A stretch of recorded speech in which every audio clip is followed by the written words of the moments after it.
Welcome to the Newsworthy. All the day's news in less than 10 minutes. Fast, fair, fun, and on the go.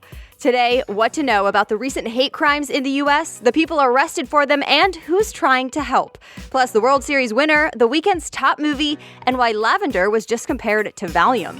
I'm Erica Mandy. Today is Monday, October 29th. You ready? Let's do this. Today, unfortunately, we start with a mass shooting. This one at a synagogue in Pittsburgh, in a community called Squirrel Hill.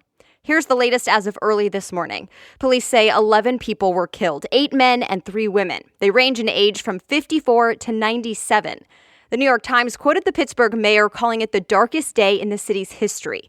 But he also said the city will move forward and hate will never win. 6 other people were hurt, including 4 police officers who responded to the scene and had a shootout with the gunman.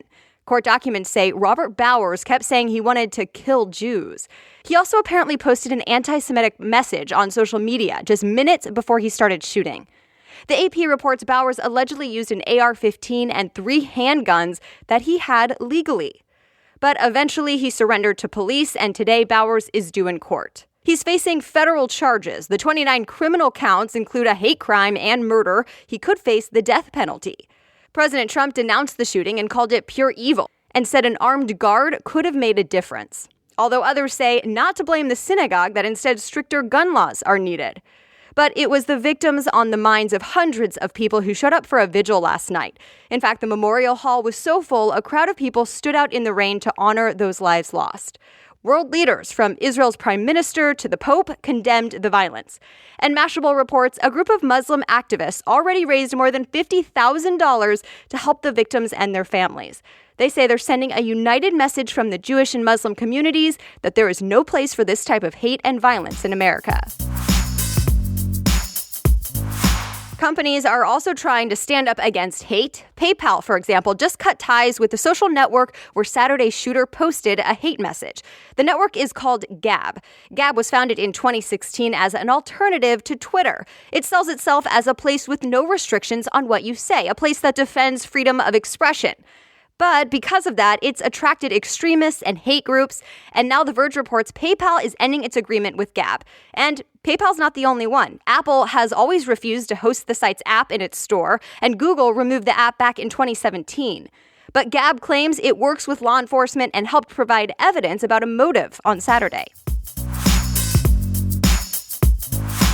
Well, the FBI has the guy authorities say is responsible for more than a dozen homemade bombs sent in the mail. Authorities arrested Cesar Sayaka.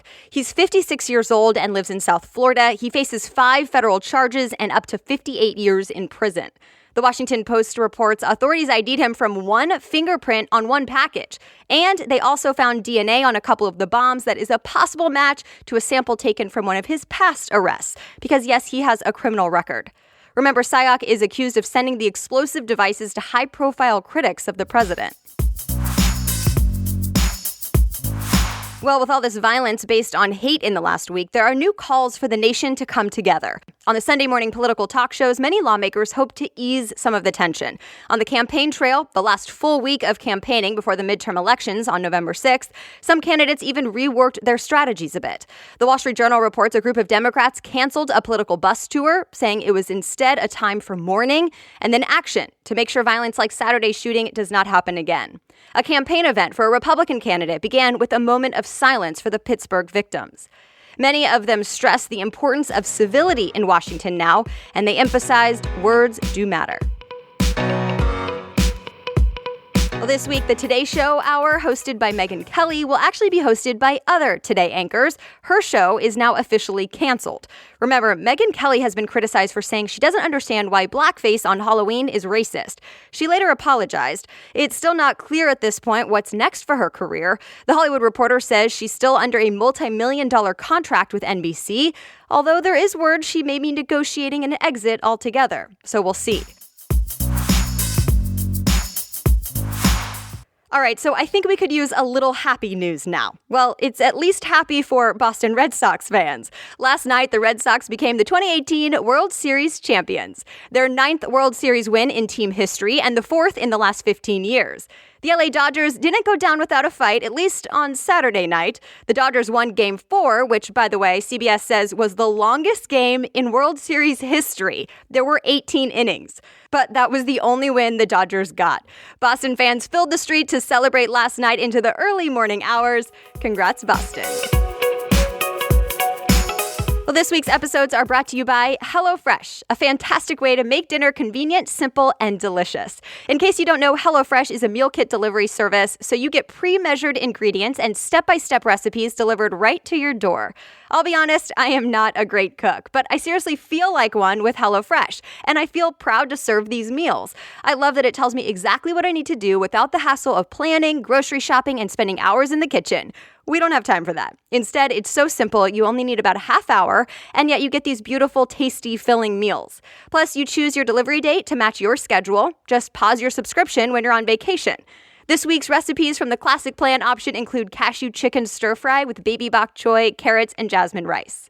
So if you want to give HelloFresh a try, use this special offer to get $60 off. That's $20 off your first 3 boxes. Just go to HelloFresh.com/newsworthy60 and enter the promo code newsworthy60 at checkout. That's HelloFresh.com/newsworthy60 and enter newsworthy60 at checkout. Now back to the news. Have anxiety? A new study says you may want to grab some lavender. Well, it at least worked on mice. The New York Times cites a new study that found mice who could smell the alcohol component of lavender odor had a reaction that was kind of like taking a Valium, but without the nasty side effects. Yes, the scent of lavender reduced anxiety just by breathing it in.